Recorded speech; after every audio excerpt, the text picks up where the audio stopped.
Robin, What? we are back. Back to the future, because it's been ages. It has been a while. I think it's been a couple of months since we've recorded one of these. So for anyone who listens, I know there's quite a few who listen and subscribe. We've got to apologise for the fact that it's taken us a while to come back, but we have been exceptionally busy. So we've got quite a few things to get through with this one to catch up with you guys.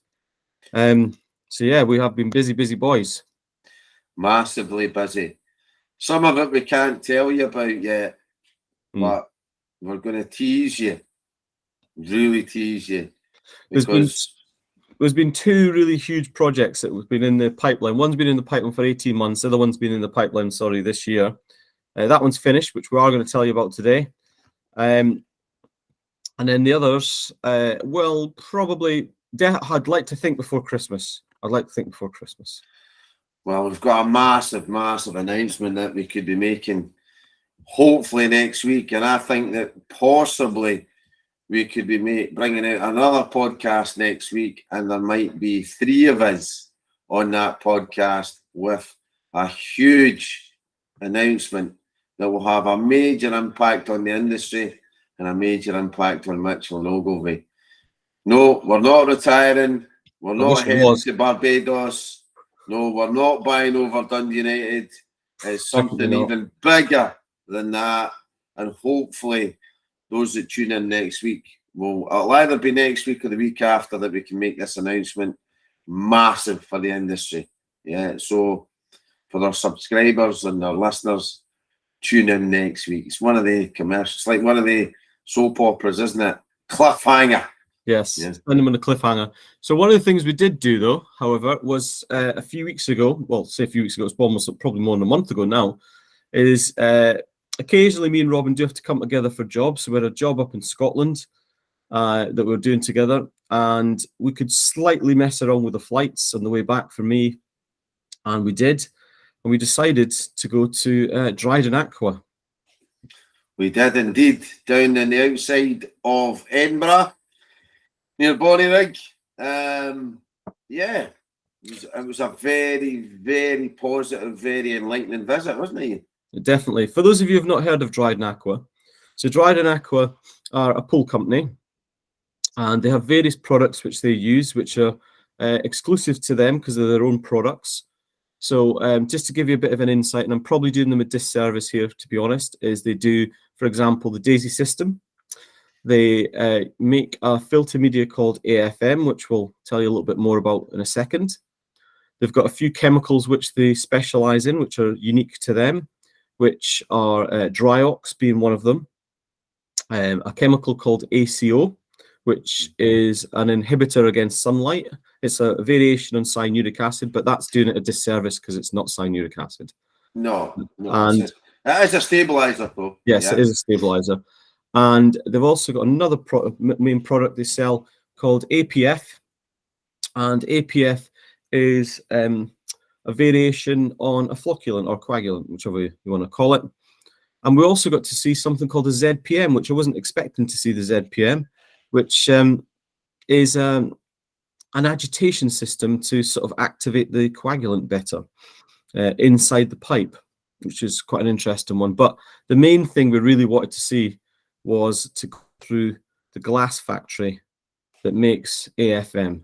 That was the main thing. Now, guys, if I'm going to use Robin as our example here. So Robin's weekend, let's just say there's a few bottles you'll get through.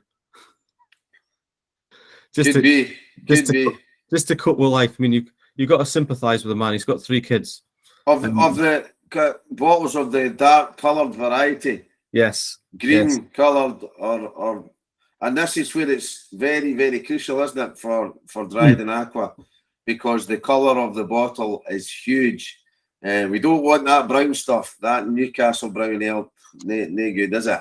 You know, so we need the green stuff, the green bottles, and how they sift through it is just unbelievable. So basically, we were at the factory, which is an astounding sort of setup. It was literally the council lorries were pulling up, and the council lorries were pulling up and dumping into the yard the glass, you know. And I've got to say, Shame on people who's putting the recycling glass in, because it's not very well organized. There is all sorts of rubbish in it, which does create a slight problem, but the Dryden factory deals with the problem very, very well. But there's a lot of contamination that comes in the glass, and some things we were pretty shocked at that they told us which comes through the glass. yeah. We can actually see it ourselves. Some of the stuff that was in there is just it's not exactly glass, and No. also I would say it. If they could trace you back, you'd be embarrassed. I know. I mean, the thing is, see if we were to go to like somewhere like France or something, the bottles, the glass that would be coming out would be Perrier water, and it would be apple ties. But no, it was the bottles of Bucky were clear to see, weren't they? It's like, but there we go. There's Midlothian's average weekend. But that was brilliant. Seeing it all getting dumped there. I mean, there's another positive. It's recycling, isn't it? Yeah, no, very recycling. And not just that, can I just add in, the factory has a really good ethic, or Dryden has a really good ethic, where they harness rainwater to use to wash the glass. And also the factory roof is covered in solar panels.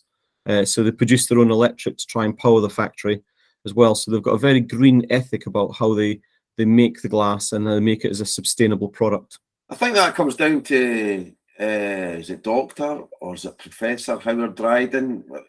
I can't remember his title, but he's clearly a very intelligent man and a scientist, a marine biologist, and he cares for the environment greatly. And I think when we were there, he was out on a Didn't they say he was in a boat in the Pacific or the Atlantic cleaning plastic out of the ocean? Yeah, that's what I remember which ocean it was, but he was definitely. So we got shown on the factory by Mike. Yeah, Mike Kozer. Mike Kozer, who, thanks to that, Mike, it was fantastic. Superb. And Mike took us through the factory and the whole processes, which is very difficult to describe, but they do have a really good YouTube video on the actual process of how the glass is sorted, how the glass is machined, how it's cleaned as well. And it's not just AFM is one of the products, it's actually there's different grades of the product of which it's sorted into. And it was really interesting because we went from the start of the factories and seeing the bottles being dumped by the lorries to all the way to the end of the factory, which was like the packing part of the warehouse, where it was being bagged, put on a pallet by a robot, which was quite interesting. All the bags being put on a pallet by a robot, and then the forklift drivers putting them to one side, awaiting for the orders. Which I have to say, just to get this clear, the distribution of the products actually from Pollock Pools. Yeah, it's Pollock Pools in this country. Yes. And to be fair, Ian, I think the UK is one of the, out of the European countries and indeed global countries, we are one of the smallest subscribers to AFM. Some of the tons of product that were leaving to go to other parts of the world was frightening. To Dubai, Switzerland. Well, I think they've got a plant over in Switzerland. So it was, but it's going all over the world. It's and a lot of countries on the continent use AFM as a standard filter media. You know, because and that's we've neglected to say to the listeners that is that an actual proper filter media that is a substitute to sand. And the process that we watched is to try and remove all the impurities, to wash it, to actually charge the glass as well. And it has to be green, because only the green glass can be charged. The brown glass can't be charged. And that's to repel biofilm. And it's a fantastic, it looks complex, but it's simple in its process, isn't it? It is. And one of the things that was quite nice at sort of the end of the factory, going into the warehouse, was Mike sort of showed how the company had changed ever so slightly to be a bit more COVID secure and build better stockpiles up. But the really interesting bit that we really want to talk the listeners to is towards the end, they took us into the R&D department. Now, I would have loved to have filmed some of this, or I would have loved to have taken photographs, but we couldn't, and we weren't allowed to take photographs. But we actually got to meet Matthew Dryden, the son of Howard Dryden, who works in the R&D department.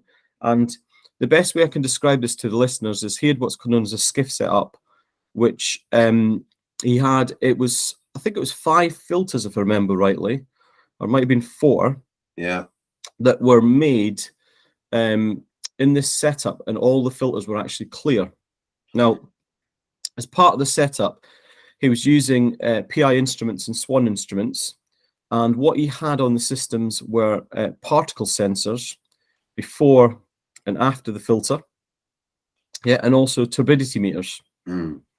And the system was a normal pool system, so to speak, obviously not chlorinated, and it was injecting in silica, and the silica was acting as the particle or the pollution level. So basically, he was deliberately making the water dirty prior to the filter, running the water through the filter, and then at the end, testing what had come out. So he was looking at what had went in, what had come out, and the filtration rate.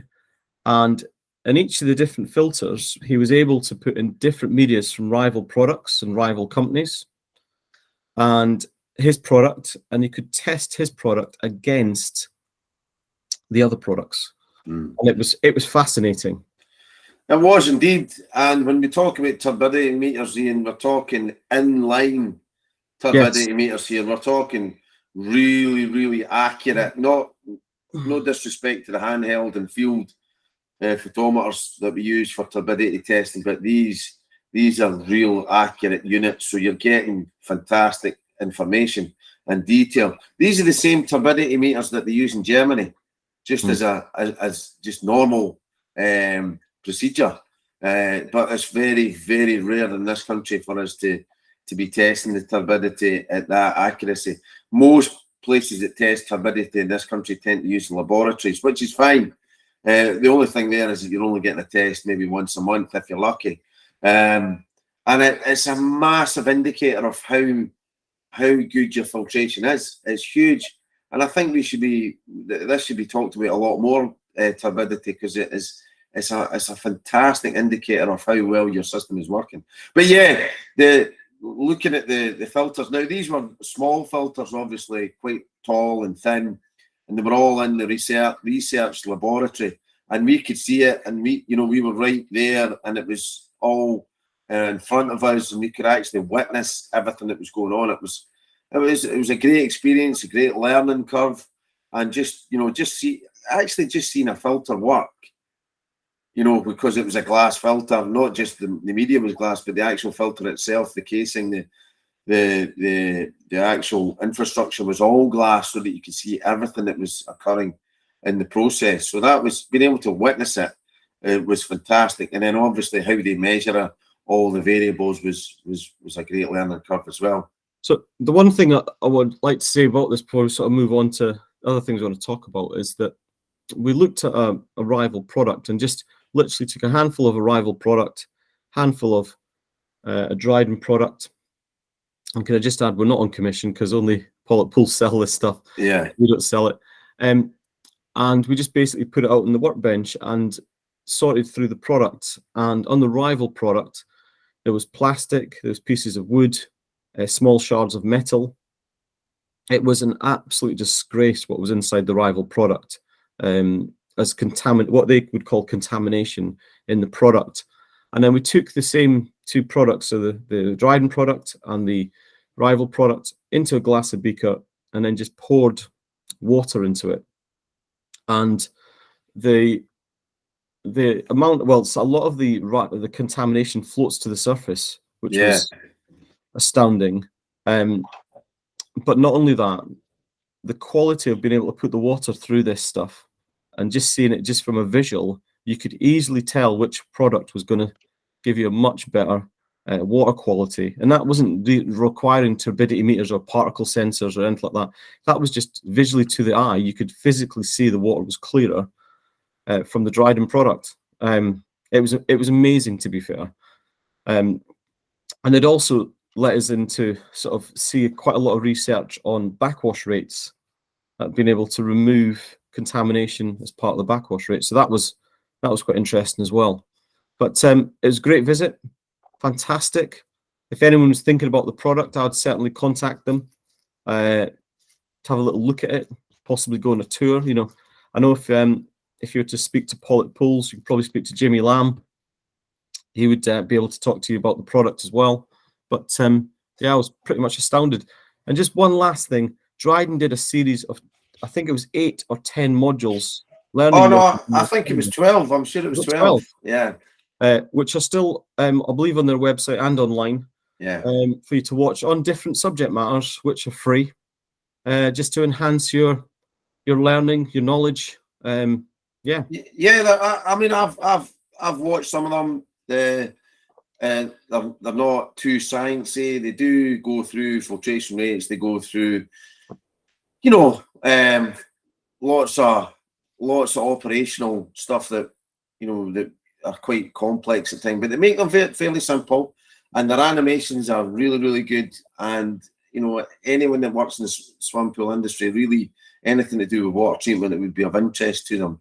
Yeah, so interestingly, I was doing a pool plant operators course for Edinburgh Leisure, and the guys from there had been to Dryden, and I think there was 2 groups of them. I think they went on one Friday. I think we went the following Friday, and then they went, their second group, they went the Friday after that. And so they knew that we'd been in, and so they asked me about it, and they found it really interesting as well. And that was obviously guys that work in swimming pools. It was a great insight and very, very useful. So yeah, we've got no affiliation to any particular products. You know, we're just kind of geeks, to be honest, and it just kind of satisfied our curiosity more than anything else. But it was very interesting. Thanks to Jimmy for organising me, Mike. And yeah, I would recommend anyone to go in and give them a wee shout and have a wee look round. Just organise it with Mike and Jimmy, and yeah, it's certainly worthwhile. So, Robin, I think we should move on to our product launch, which officially launched yesterday. So, yeah. Guys, I think Robin for some years has also done microbiological testing up in Scotland at some pools face to face, and me and himself have talked about this for many years about being able to do a postal service for this.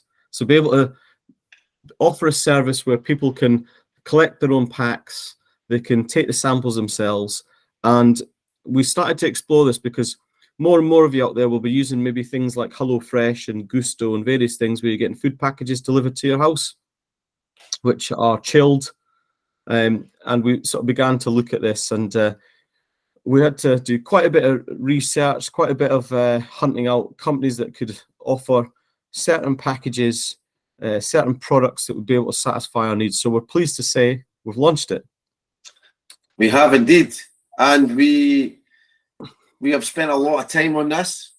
We were very conscious that we want to comply with the PewTag guidance on sampling, how it should be taken, how long it should take to get to the lab.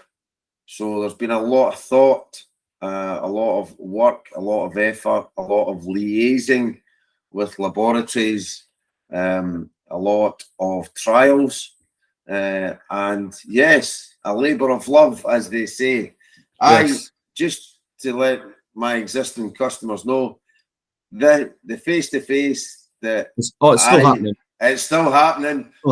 Before you think that you're going to have to get a box. We would all obviously face-to-face is a very, very good way of doing this. It allows someone to come in and collect the sample and do a chemical analysis, but that's not always feasible for whatever reason, geographical reasons, access to a company. People want to use certain companies for bacteriological analysis. I know a lot of my clients wanted to use my company in the past because they wanted access to certain support services and technical advice that I can offer in addition to the sampling.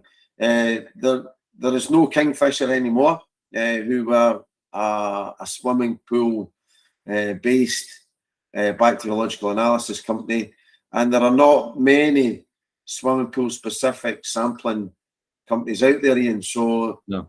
you know, if people use us for the bacteriological sampling, then it gives them an opportunity to use us for interpretation.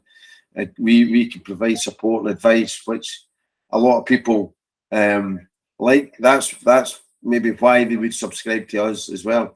And then our bacteriological sampling that I do at the moment is obviously, I don't physically do it. I've got guys out in the road that do it, but it tends to be in the central belt of Scotland, because we're not able to go too far afield because of resources and stuff like this. And this gives people an opportunity to subscribe to us who may not have been able to face.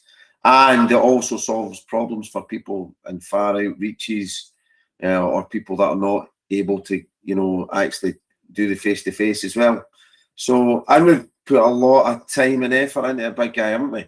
Yes, no, we have. And can I just say a couple of things, really? I just want to say thanks to Martin from Serral's Leisure Resort, who we've visited a few times, because he sort of was the major player in our little trial to see if this would work, finding out when it was dispatched from his site, when it was picked up by the lab, you know, when was it within the time limit that we needed to be able to meet. So thanks to Martin, definitely, for this. But let me explain to the customers or to the listeners out there, technically what's in the box. So the box itself is an insulated freezer box. So it's an insulated freezer box. So what we get in the box is you get a written instruction on how to undertake this. You get the bottle, the sealed bottle.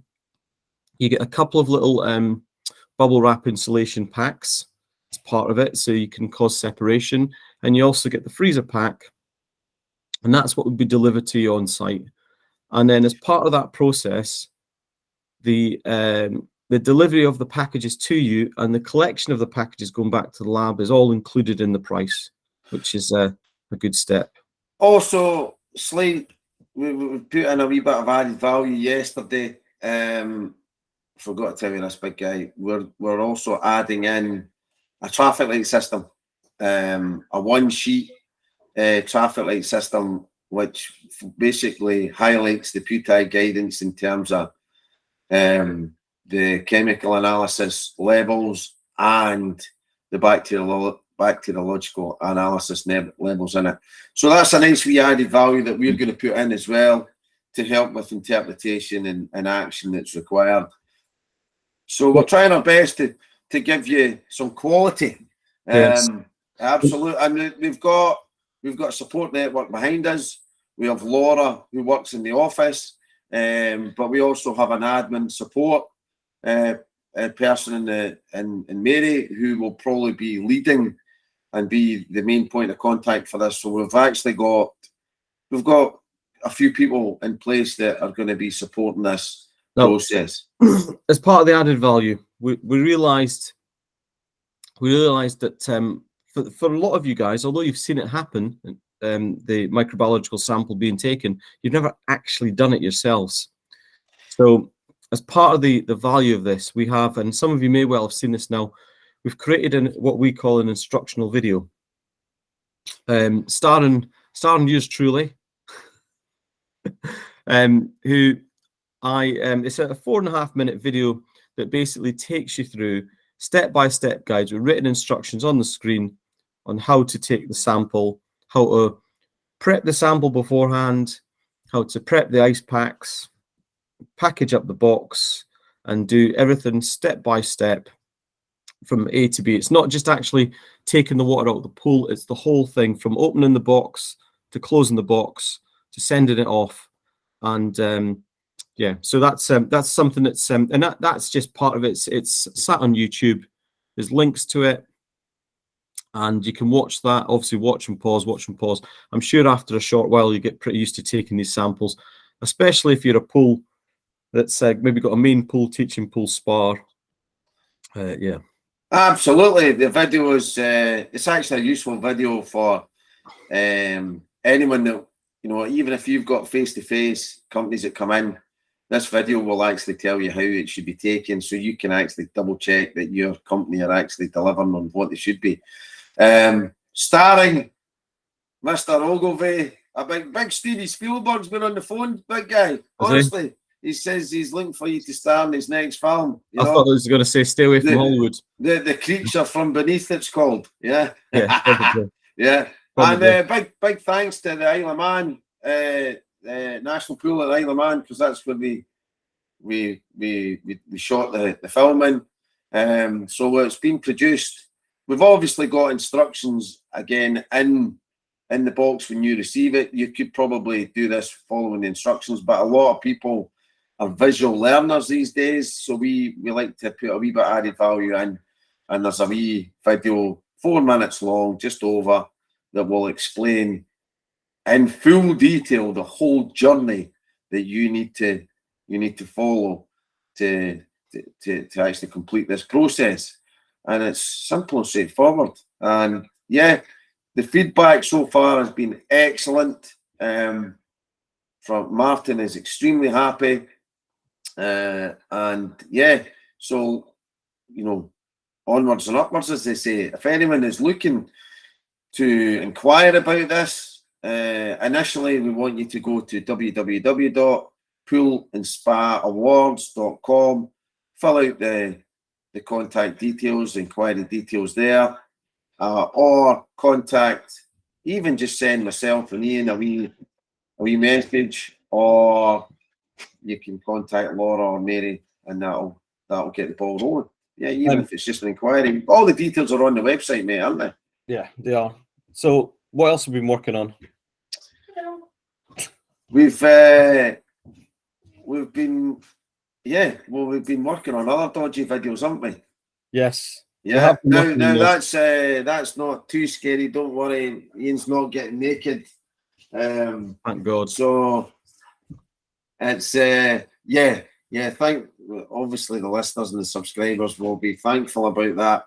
But yeah, that particular instructional video that we've created for the bacteriological sampling is a taster. We are in the process of creating quite a few of them. Yeah, a whole suite, I'd probably say. A suite of videos. A whole suite of videos, and we've done a lot of work on this. It's been a labour of love. There's been a lot of equipment bought, thousands of pounds worth of equipment, because I got carried away, yeah, just when I was ordering lighting and cameras and all that sort of carry on. And we got that bad, listeners. He ordered a director's chair. Yeah, well, yeah. I deserve it. I deserve a seat after all that. With his name on the back. The learning that I've had to endure. No, it's been a long old process, and I've torn my hair out so many times of trying to make adjustments, knit things together, and Hang on a minute. If you've torn your hair out, how am I the one with no hair, and how have you still got hair? Listen, mate, you're going for the Bruce Willis look, aren't you, for starring in these videos? The good thing is, because I do a lot of the shooting, you're in the videos. Yeah. Well, to be fair, we've used a few companies. We've got Broadwater to thank for quite a bit of the footage and other facilities. So we're referencing. We're getting good at this. We're managing to put wee logos in the videos and stuff like that. But we are in the process of creating a suite. Once we've got more videos, we will be posting them, and there will be an opportunity for people to access them. How they do that, when they can do that, is yet to be confirmed. Yeah. But you will get a wee opportunity, and it's going to be fantastic for people's learning and to allow people to follow best practice, because that's all we're trying to do, is promote best practice and give people a visual opportunity to see how to complete procedures and tasks. It's a long old process, and believe me, it's not easy, but we will be getting there, and hopefully it will provide something for the industry that there isn't really there in one particular package, and it will give them a wee bit added value, and it will give them something to help them improve their standards. Robin, I'm going to let the cat out of the bag a little bit here. Okay. with our big announcement without saying too much. So, listeners, I've got some bad news and some good news. So it depends how you see this, but the bad news is, unfortunately, the dynamic duo Mitchell and Ogilvy is in a way not going to be a dynamic duo anymore. Good, we're done. We're done. We've sacked it. You know, as much as I've liked to be in the lead role in this all this time, and I've got a sidekick. I'm his Batman to his Robin. I've had enough of the sidekick. He's getting kicked to the touch. What can Get I it say? up, you, as you say. Get it up, you. What can I say? But, and the reason why the dynamic duo is going to not be a duo anymore is because it's going to become a trio. The dynamic trio. Yes, which doesn't really have a ring to it, does it? We're going to have to think of something else. The trouble trio. So hopefully, and this is our big announcement in a few weeks, it's all going to be revealed that the duo is becoming a trio, but who that trio is, we cannot say at this time. But it's going to become a trio, which we're going to bring in much more expertise to sort of complement us in different areas. It's going to be exciting times, very exciting times. Massive for the industry. It's going to be huge. This is massive announcement, and brand new company involved, big guy, isn't there? Yes. Brand new company involved as well. It's been very busy times trying to get this off the ground, and we're just so close to the finishing line at this point. So it's hopefully going to happen soon. Absolutely. So the instructional videos will be a big part of that. So there's going to be lots of intellectual property available for people. And I wouldn't go as far to say intellectual. well, maybe the third guy in the trio is a bit more intellectual. He's going to polish us. Is that right? He speaks better than me, anyway. That's for sure. So with our extensive experience and resources that we'll have at hand, we're very, very excited about the prospect of this new company getting up and running. Limited company. We're expanding the team. The team's gone from me and Ian to, me, Ian and Laura. We also have wee Scotty, who's been working for me for a while. Mary's now involved, and we will have another key appointment, which is going to take us into the stratosphere, isn't it, big guy? Hopefully. Yeah, and talking about stratospheres. What? Tomorrow. Oh, yes. We're going global.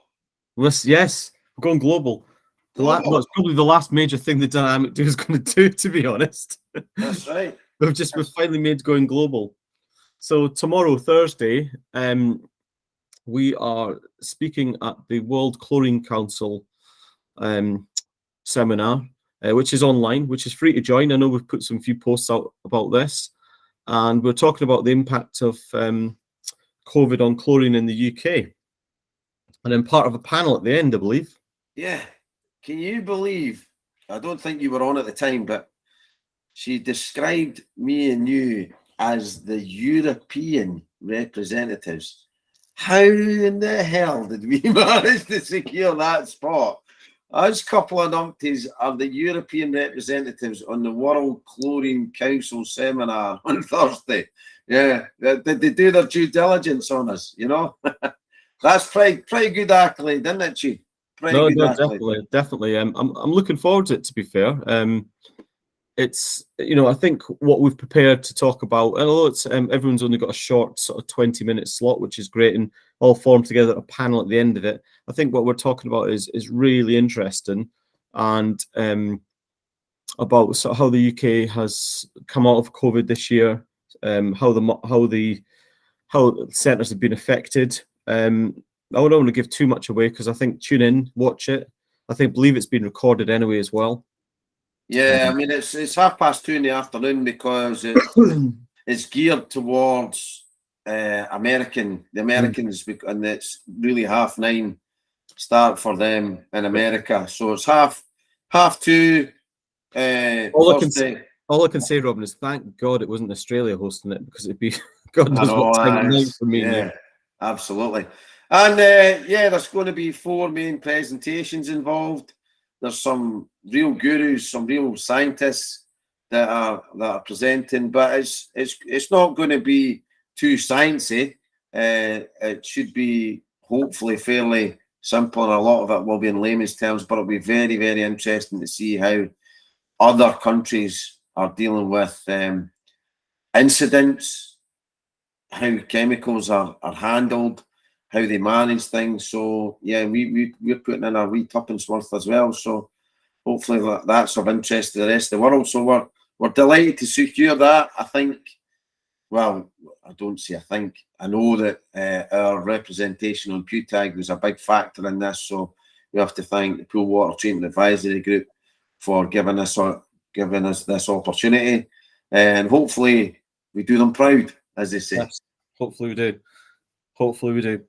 Well, listen, Robin, I think that's about all for us this week, isn't it? Because we've got more hopefully coming soon. We'll try and get another one of these podcasts in soon.